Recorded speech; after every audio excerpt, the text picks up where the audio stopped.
Community connections, CKMS.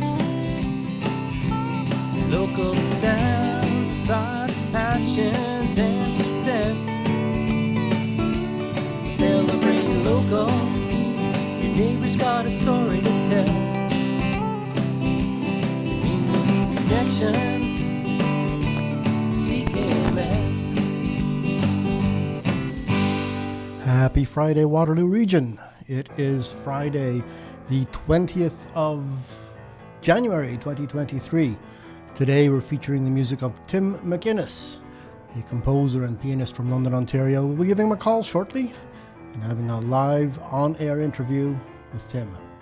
Right now we're listening to one of his compositions called Repetitive Stress, somewhat accurate after a Friday, an entire week of work.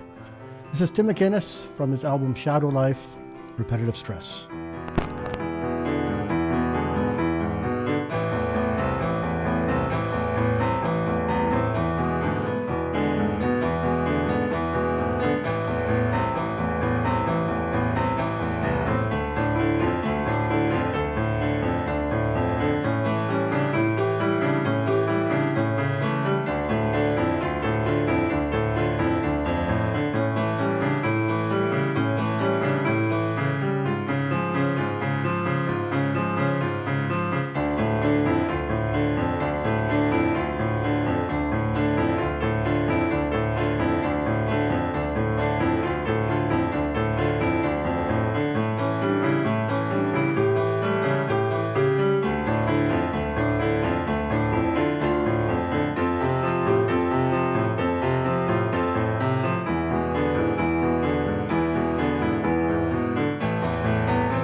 Just a game, you see. If it's a joke, I guess that the joke's on me. Knocks you down and no foul is ever called. Like a game of old schoolyard basketball. Times of sorrow, dismal tomorrow. No one seems to care. What's been done for games to be won? Who said life was fair? Bounce right back, just like a basketball. Take your shot and score, though the heavens fall. Lightning strikes when you're not expecting it. Shoot that rock and score like a lightning hit.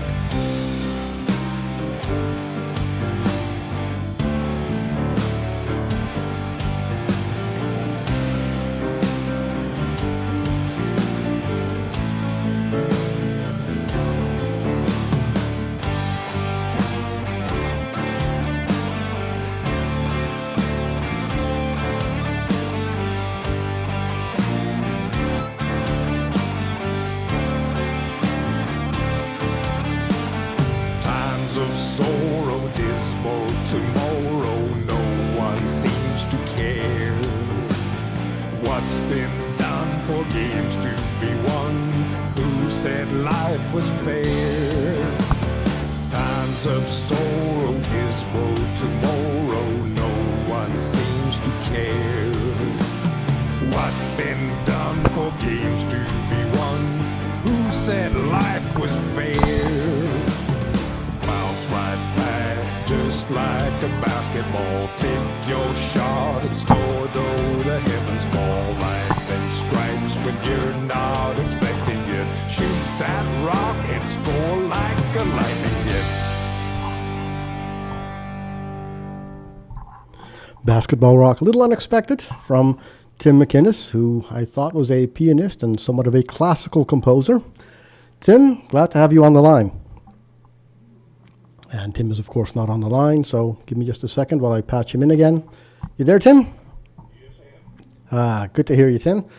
All right, we've got an unusual sounding bit of music there from you.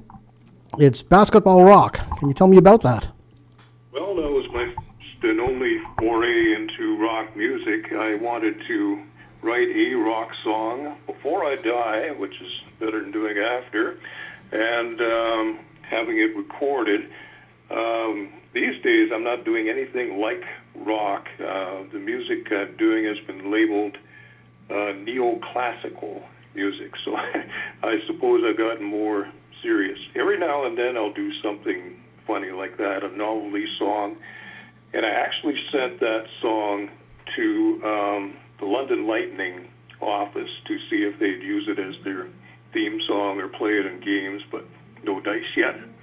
So it was just done for fun to see if I could do it. And I might say all my songs are recorded at River Music Studios here in London. I do not do them myself. I do not do the mixing. I have it done professionally. And hence the quality is as good as it is. Yeah. Tim Schwint, who is the proprietor of River Music, did the guitar, bass, and drums effects. I did the piano and the vocals, and I wrote the song. Yeah. So this being an unusual type of composition for you, what made you do this? Just because it was something that you had on your bucket list? Yes, and my first album, I did nothing but,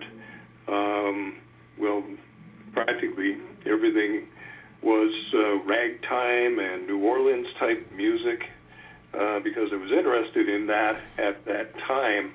I think I do 7 Jelly Roll Morton covers and then 6 or 7 of my own compositions, some of which are in the ragtime vein. The second album, called Shadow Life, I did all sorts of music as well. I did some covers, but it's mostly all my own music, and you can hear it getting more serious. There are some songs in there like Repetitive Stress, which is very, very dark. We just played that. I didn't think it was that particularly dark. No, it's being picked up on very dark, lugubrious playlists on Spotify and so it's they want to call it neoclassical. Well, that's fine. Like me. If it's that dark, it might fall into the goth category. Just about, yeah. Some of my songs are. There's a song called An Even Sadder Song. There's It's a Sad Song, and then there's An Even Sadder Song. So that is even sadder.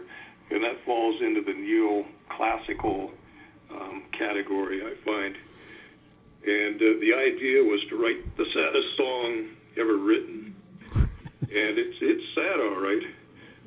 Did you succeed in attaining the saddest song?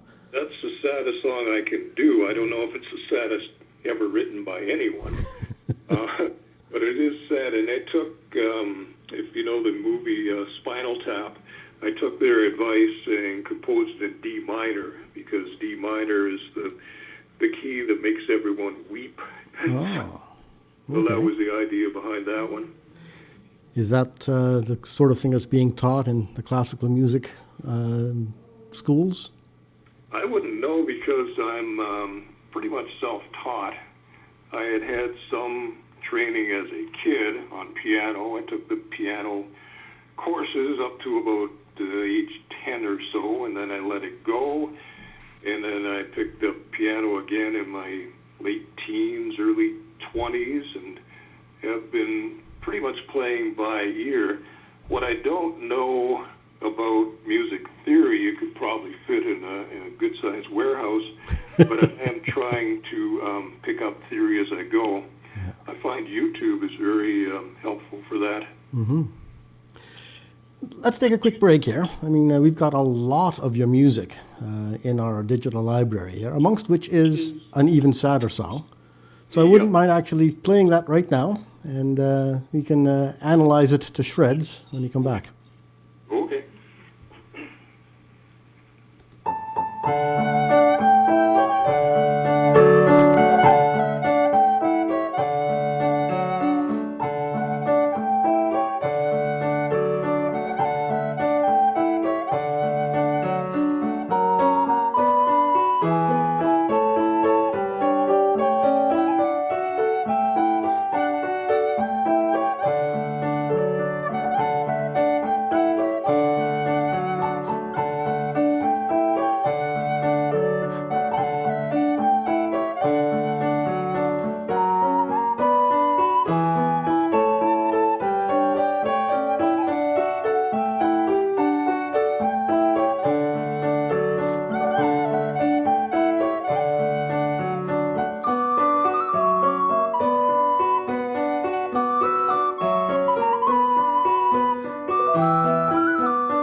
Music from Tim McInnes. We started off with Music for Money, and then did finish off eventually with an even sadder song. So, Tim, did that live up to your expectations of being the saddest song ever? And it seems we still don't have Tim on the line properly, so give me just a second here while we bring you back on the line again. Okay, yeah, that was a sad song, wasn't it? Made me weep. Yeah. Anyway, I'd like to say the viola and violin parts were done by a neighbor of mine named Kelvin Enns, E-N-N-S, who is the principal viola player for Symphonia London, and he also plays in the Kingston Symphony Orchestra. So he is quite the pro, unlike me. I'm more like Chico Marx, and he's a professional musician. Actually, he's done 3 songs. We have done 3 songs together for Ukraine, an even sadder song, and the latest one is called Almost Home, and that is Kelvin on violin and or viola. Mm-hmm. I've heard Almost Home. I did listen to For Ukraine as well. Didn't realize it was Kelvin playing on For Ukraine. Yes, that is him as well. Mm-hmm. I've collaborated with one other violin player on a song called Ghost Dance, and that is Jesse Grandmont, who is currently touring with his show called Fiddler on the Loose, plug. Uh-huh. And it plays, I believe, in Drayton and Petrolia and around this area. I believe he's even touring down in the United States. So he is an excellent violin player as well. And I'm just basically playing triads on the piano. That's all I have to do. Yeah, but you did the composition for those songs as well. So I wrote them all. Yeah. And that's the same person that wrote Basketball Rock. So go figure, yeah. Yeah, quite the range of your repertoire there. Yeah, it's getting to be more narrowed. I'm writing nothing but what's called neoclassical songs at the moment. Every now and then, a funny song will occur to me. There's a song called Better Days, which is done with it's about getting vaccinated. And I actually play the ukulele in that one. Piano and ukulele and vocal. Uh-huh. So every now and then I will have a departure from, serious, lugubrious, neoclassical music, just for fun. Yeah. And it's the current events then that get you going. Sometimes, yes. I don't know. I felt compelled to write a vaccine song. There are so many anti-vax songs out there that, you will die if you get the vaccine, or it's bad for you somehow, or you're like a member of a flock of sheep if you go and get your vaccine. Well, I don't think so. I think it will actually do you some good. I've been fortunate. I don't think I've been lucky. I've been careful by having avoided the virus so far, and I think that's in part due to the vaccines. In part due to I'm for the belt and suspenders theory. So I've been vaccinated 5 times. Mm-hmm. I'll be vaccinated as many times as it takes. Well, exactly. Yeah. Exactly. So that's Better Days. That was based on current events. For Ukraine is based on current events. Yes, it was. Mm-hmm. And you've got a Christmas song in there as well, so that would be the current event for the season. Almost Home is seasonal. It's like driving home to be home at Christmas was the idea behind that one. Right. And that's all fairly recent music, because you just sent that to us, in the last couple of months or so? Almost Home just came out last month. Actually, the release date was my birthday, December 12th. Yeah. I remember that. Happy birthday to you. Thank you. You don't want to know well, maybe you do want to know how old I am. Only if you're willing to admit. Very old. It's the big 7-0 for me. Oh, my goodness. So 70 years old. So I started this music business, quote unquote, after I retired, working many years as of all things, as a forklift driver. So it's a living, but it had nothing to do with music. I started it seriously in 2015, playing piano at McCormick Home for the Alzheimer's outreach program for Alzheimer's patients. Okay. And I did that for a little over a year, and every now and then I would sneak in my own composition to see how it went over with the Alzheimer's patients. Well, they're not the most responsive audience, I might say, but it usually went over pretty well. Yeah. So I thought, all right, I can play them in quote-unquote public. Why don't I record a few of these? And I found one coming after another, and pretty soon I had 7 or 8 songs to record, and I finally did record them in 2017 at, again, River Music Studios. That was the Selfie album. Yes, that's Selfie. By the way, River Music Studios is a 5-minute walk from me. Calvin Enns, my violin viola player, is 4 doors down from me. And 2 doors the other way is the somewhat famous blues guitarist Doug Vardy. So it's quite a musical area, I must say. Yeah. Do you find that there's venues for you to play in, or do you stay out of the spotlight? Pretty much out of the spotlight. I don't perform, if you can call, what I did at McCormick Home performing. That's about the only performing I've ever done. I want to be like the Beatles after they retired from performing and just do studio work and write songs. My real ambition is that somebody else, a real quote-unquote musician, a better musician than I am, will hear one of my songs and say, "Yeah, I can do it better than that," and so go ahead and do it. I'd love to hear that. I'm not even sure that better is so much the way to approach this, but different is always good. I like to play the same piece of music over and over again by different composers, all in a row, just to contrast and compare and to see what the differences are, interpretations coming out. Because people who are playing your music don't always have the same ideas about it that you did when you were composing it. No. So far, nobody has picked it up to record it, but there are a lot of people listening to it, I find. An even sadder song has something like 23,000 streams on Spotify. I do keep a close count of how the songs are doing on Spotify and Deezer and YouTube and all those. I found you on SoundCloud. SoundCloud too, yeah. I've gotten some recent fans. All of a sudden, I'll get a flurry of listens and likes and fans, and then there's a lull. But well, that's fine. Yeah, I think that's true for anybody who's composing and performing. Oh yeah, you can't expect it to peak every day. Yeah.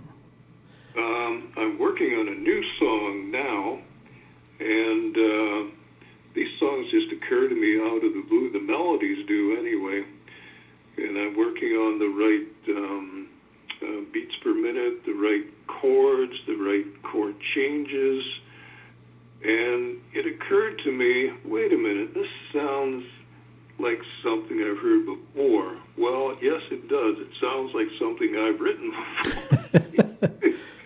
The beginning is very much like my song Ghost Dance, but it's I put a whole note instead of all quarter notes for the beginning, so there is a change in tempo.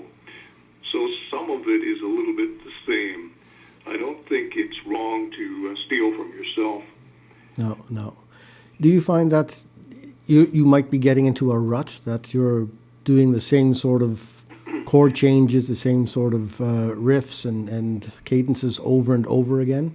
I thought so, and then suddenly a brand new melody will occur to me, and whoa, where'd that come from? And that's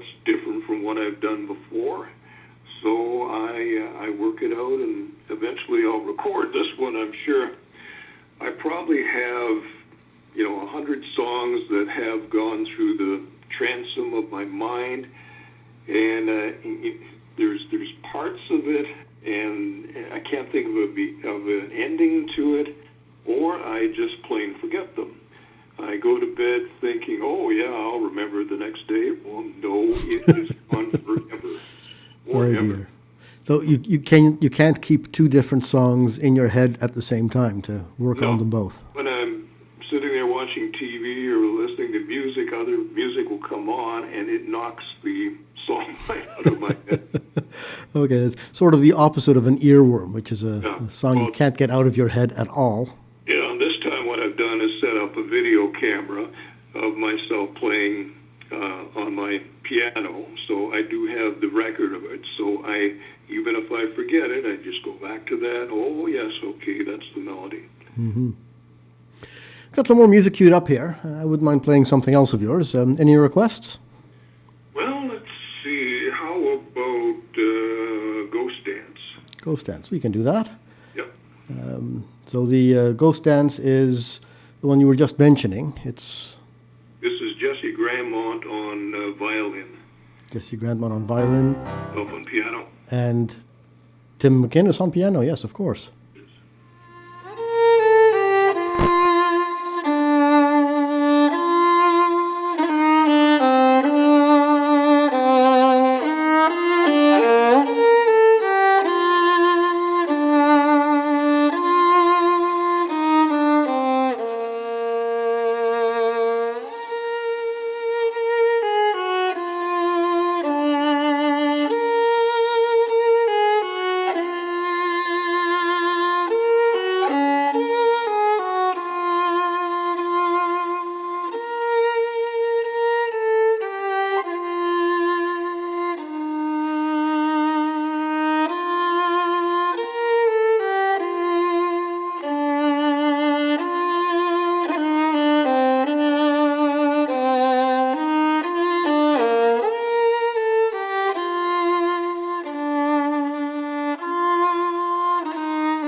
Ghost Dance by Tim McInnes.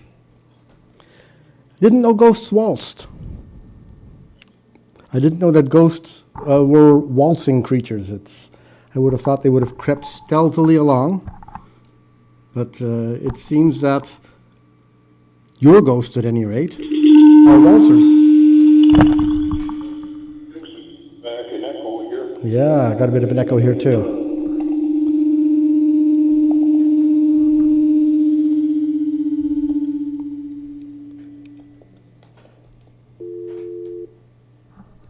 All right, not quite sure what was happening there.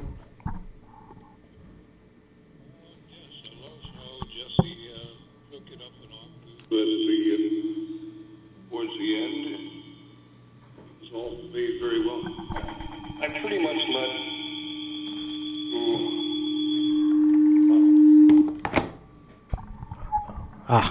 And we've lost the connection entirely because I've pressed the wrong button again.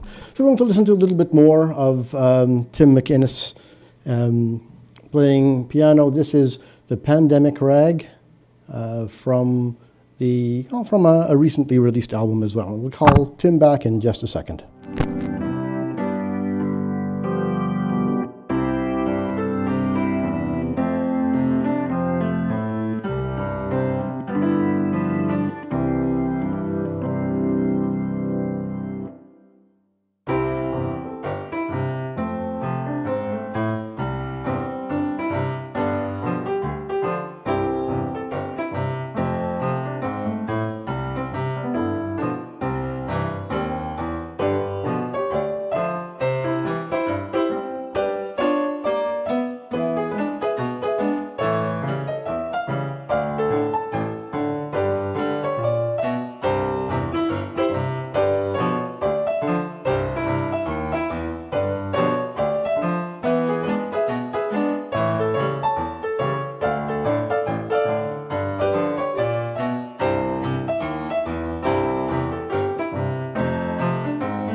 Pandemic Rag by Tim McInnes. You. Another. And now for a musical change of pace.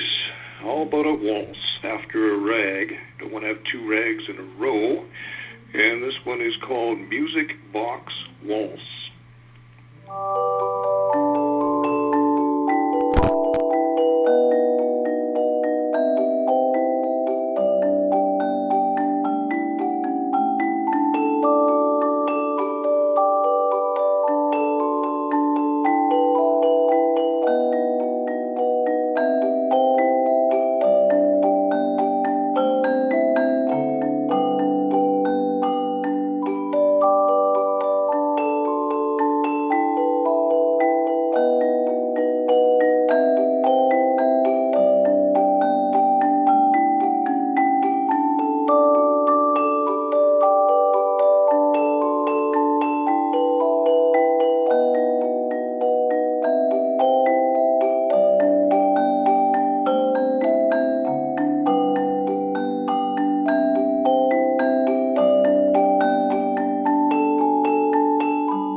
Music Box Waltz by Tim McInnes. It was. Interesting instrumentation there, Tim. What were you playing at the beginning of that? Well, it is called a Celeste. And myself and Tim Schwint at River Music Studios experimented with many different effects, and one of them was a glockenspiel, but you can hear a little clunkiness in the Celeste. Well, the glockenspiel is 10 times more clunky. There's a clunk, clunk, clunk, clunk, clunk you can hear in the background. So this Celeste was more musical. Mozart used a Celeste in the Magic Flute, for instance, and Tchaikovsky uses it extensively in Dance of the Sugar Plum Fairy and songs like that. Anyway, I wanted something that sounded like a music box, and Celeste sounded most like a music box. And then it cuts to regular piano. I'm using a Fazioli sound of piano. Went through a lot of pianos. I like Bosendorfer, I like Yamaha, but Fazioli was the one I settled on. What would be the difference? I thought pianos were all meant to sound the same. No, I can. Well, if you're somewhat of a connoisseur, you can tell the difference. I like the low register, the Bosendorfer. I like the Yamaha all round. Steinway is all right, but when I heard Fazioli, I could really tell the difference. A concert grand Fazioli. Some of my songs I will use the effect of just an old upright piano. sometimes I want the sound of a broken down piano. And there's a song called Silent Movie Heroics, which I try to sound like a piano player accompanying a movie in the 1920s. Maybe we could hear some of that. This is done on purpose. It's supposed to sound a little out of tune. Okay, so we'll have a listen to Silent Movie Heroics by Tim McInnes.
Grand finale. It was thrilling. It's supposed to emulate movies of Douglas Fairbanks Sr. Okay, yeah, I can see that. Buckling and sword fights and chases and stuff like that there. Yes. So hopefully did that. I did that as kind of change of pace from the serious neoclassical stuff. Yeah. What did you do to make the piano sound that way? I don't know. Tim has thousands of effects in his files, and I told him I wanted a slightly out of tune, junky piano like they used to accompany silent movies, but not in a, in your local theater. They would probably have an old upright piano that sounded kind of terrible, being a little out of tune. I have one of those in my living room. Yeah, actually, we went through many effects, and I finally heard what I wanted and said, "Aha, that's it right there." Yeah. So we went with that. So this is a digital piano. This isn't a physical string and ivory piano. No, I'm not playing I'm playing like a MIDI keyboard, and I can have pretty much any effect I want. And by golly, if it's done right and professionally, it sounds like the real thing. It sure does. Had me fooled. Yeah. It sounds like I'm playing a Fazioli, but we couldn't get a 12-foot Fazioli into Tim Schmidt's little studio, so we had to settle for the sound. As long as the sound is there, then I'm satisfied. Yeah, it's a good sound. Mm-hmm. That was you playing alone there. You didn't have an accompanist there. Yes, no, that was me playing. I wanted to mention in Music for Money, that's my brother Brad playing the Irish flute. Ah, okay, yeah. And Brad McInnes, who was somewhat of a professional musician himself. And although somewhat retired now, he's not doing much. And I asked him to do that.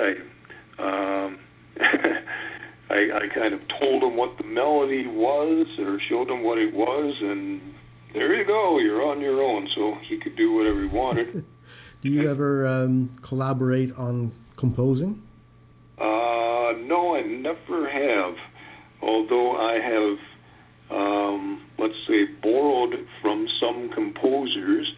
My song, Almost Home, sounds a lot like Beethoven's Pathétique. Okay. Some people say that's pathetic, but yeah. the beginning of it and the timbre, anyway, the left hand especially, is very much like a Pathétique. Maybe we could play some of that. Certainly we can. Almost Home, and that's you, and that's Calvin Enns on violin too, right? Yes, it is. Yeah. Here it is, Almost Home, in the style of Beethoven's Pathétique.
Yeah, so we were just listening to Almost Home.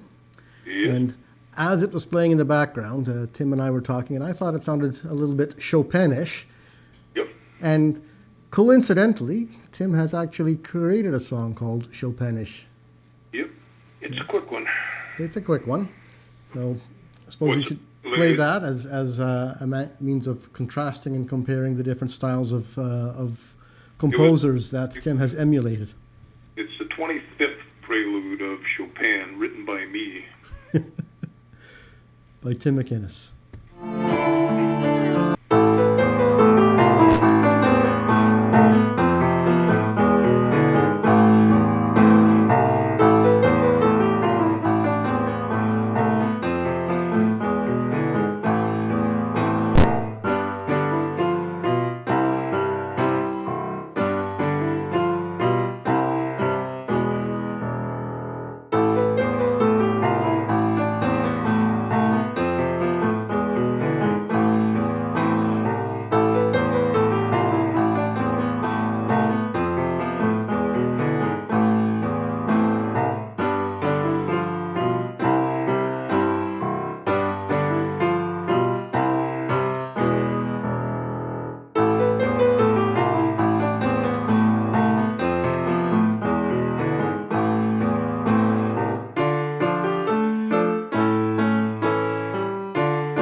Chopinish by Tim McInnes.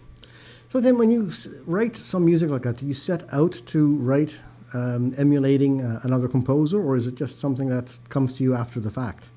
That one I did, and that's a song that has been kicking around in my head for, I don't know, many years actually. I finally got it recorded, and it's supposed to be an imitation of Chopin. I realize it's not as sophisticated and doesn't have as much meat on the bone as Chopin's real music. We don't have the runs, we don't have the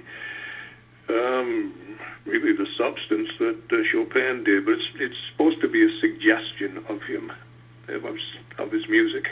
Mm-hmm. I had it genred as jazz and blues in our digital music library, but that's obviously wrong. So. Well, some of it is. If you want to play a song like a backwards boogie, that's blues and jazz. Yes, I don't think I have that. Oh, no, wait a second, I do. That's off the Shadow Life album. Yes, it is. Okay. So we'll play that, and then when you come back, I want to find out from you where you're at, how people can find your music and things like that. So have a listen to Backwards Boogie first, and we'll tidy up when you come back.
The Backwards Boogie. What's backwards about it, Tim? Left hand. If you play it backwards, you'll get some subliminal messages or whatever that Paul McCartney's I think. Yeah. I love the boogie style. Actually, I went in the studio with I didn't really have a melody. I just had the left hand, so I just kind of improvised from there, and it sounded all right. And the break was when I couldn't think of anything else, so there's a break there. It goes whoop, and then it starts up again. Yeah, it starts off with a bang too. So actually, all I had in mind was it's not a 3-chord boogie; it's a 6-chord boogie. So you go to E and D and A, and then back to G and C again, and you start over again. It's lovely stuff. So, if people want to get more of your music, I mean, you only had a small sampling here this afternoon. Where would you prefer that they get your music from? Well, I'm really into Spotify at the moment, and trying to get my Spotify numbers up. I'm trying to push Ghost Dance over 1,000 streams. It's like pushing a truck or something, but I'm trying to do that. And you will find me on many playlists on Spotify, but if you type in Tim McInnes, you will find all my music there on Spotify. You can also find me on SoundCloud and YouTube. I have my YouTube channel that I really don't work on very much, but it is there. We'll have all those links on our show notes webpage, which you can get at through radiowaterloo.ca/ccc. Tim McInnes, it has been an absolute pleasure talking to you. Oh yeah, it's been fun. If you're ever in the neighborhood of Kitchener-Waterloo, it's not that far from London, Ontario. Yeah, let's see, there's a relative of mine up in Kitchener in a retirement home, so sometimes we visit her, so I might swing by. Bring a keyboard, bring you into the studio and have a live concert performance. Oh yeah. That'd be great. You've been listening to CKMS Community Connections on CKMS FM Radio Waterloo. CKMS Community Connections is sponsored by Radio Waterloo. Today's episode was for the 20th of January 2023. You've been listening to Radio Waterloo. My name is Bob Jonkman, and we'll be back next week, same time, same station. Have a good weekend.